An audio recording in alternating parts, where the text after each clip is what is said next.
वह सब कुछ करो जो तुम्हें करना है, लेकिन लालच से नहीं, अहंकार से नहीं, वासना से नहीं, ईर्ष्या से नहीं, बल्कि प्रेम, करुणा, नम्रता और भक्ति के साथ। भगवान श्री कृष्ण इस अनमोल वचन के माध्यम से कार्य करने की नियत का उल्लेख करते हैं। जब किसी भी कार्य करने में अगर लालच होगा, बेईमानी होगी, जलन होगी, तो वो काम न तो सही होगा और न ही उसके परिणाम फलदायी होंगे। इसके अतिरिक्त जिस कार्य को हम पूरे मन से प्रेम पूर्वक करेंगे तो वो न सिर्फ हमारे लिए बल्कि समाज के लिए भी हितप्रद होगा। नरक के 3 द्वार हैं, काम, क्रोध और लोभ।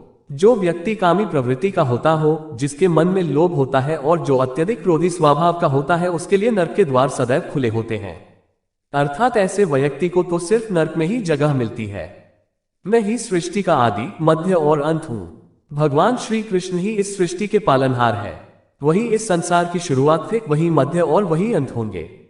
जो चाहते हैं उसके लिए नहीं लड़ते हैं, तो जो खोया उसके लिए मत रो। मनुष्य सब कुछ चाहता है पर सब कुछ उसे नहीं मिल सकता। आपको जो नहीं मिला उसके लिए पश्चाताप मत करो, और जो आपसे खो गया, जो आपसे अलग हो गया, उसके लिए निराश भी मत हो। मैं सभी प्राणियों के हृदय में स्थित आत्मा हूं। मैं सभी प्राणियों का आदि, मध्य और अंत भी हूं। हर व्यक्ति श्री कृष्ण से जुड़ा है और श्री कृष्ण हर व्यक्ति से जुड़े हैं। वही हमारे आदि, मध्य और अंत है। ठंड या गर्मी, सुख या दर्द का अनुभव करें। ये अनुभव क्षणभंगुर हैं, वे आते हैं और जाते हैं। उन्हें धैर्यपूर्वक सहन करें। समय एक सा नहीं रहता।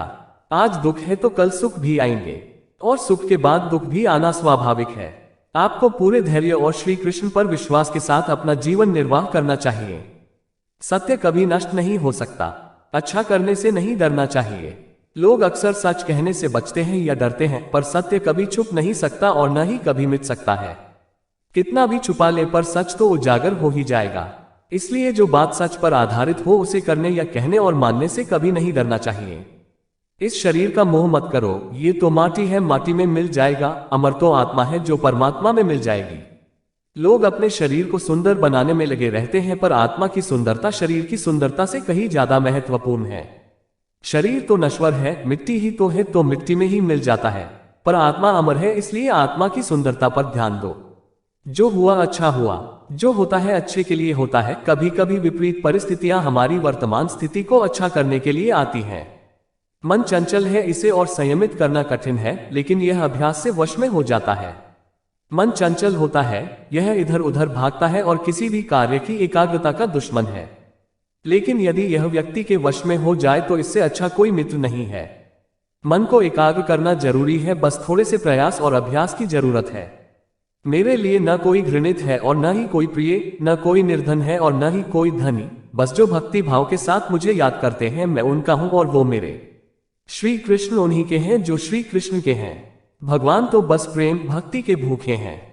जो भी उनकी भक्ति में लीन होता है, जो भी प्रेम से उन्हें याद करता है, वो सदैव उसका कल्याण करते हैं।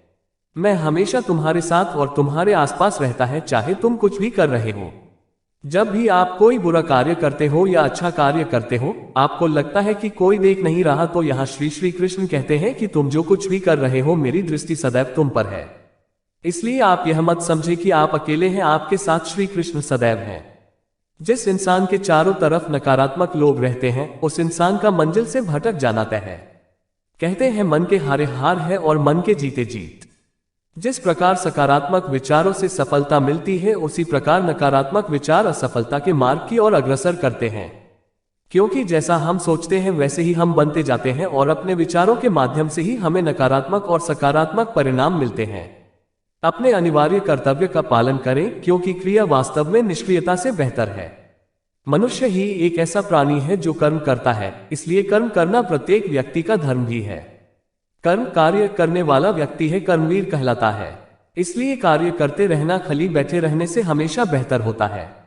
जहां भी सभी मनुष्यों के स्वामी कृष्ण हैं और जहां अर्जुन सर्वोच्च धनुर्धर हैं, वहां भी निश्चित रूप से ऐश्वर्य, विजय, असाधारण शक्ति और नैतिकता होगी। श्रील प्रभुपाद भगवद गीता। श्री कृष्ण विष्णु जी के 8वें अवतार, जगत के पालनहार और धनुर्धनों में श्रेष्ठ अर्जुन जहां होते हैं, वहां निश्चित ही विजय, असाधारण शक्ति और नैतिकता होती है। मैं किसी का भाग्य निर्माण नहीं करता, हर व्यक्ति अपना भाग्य स्वयं बनता है। श्री कृष्ण कहते हैं कि वो किसी के भी भाग्य के निर्माता नहीं है, व्यक्ति खुद ही अपना भाग्य लिखता है। आप जैसा बीज बोएंगे, आप वैसी ही फसल ही काटेंगे। आप जैसा कर्म करेंगे आपको वैसे है परिणाम मिलेंगे। यदि विद्यार्थी मन लगाकर पढ़ाई करेंगे तो परीक्षा में सफल होंगे। इसलिए हर व्यक्ति का भाग्य तभी बदलेगा जब वो ऐसे कर्म करेगा। पृथ्वी, जल, अग्नि, वायु, आकाश, मन, बुद्धि और अहंकार, ये मेरी प्रकृति के 8 विभाग हैं।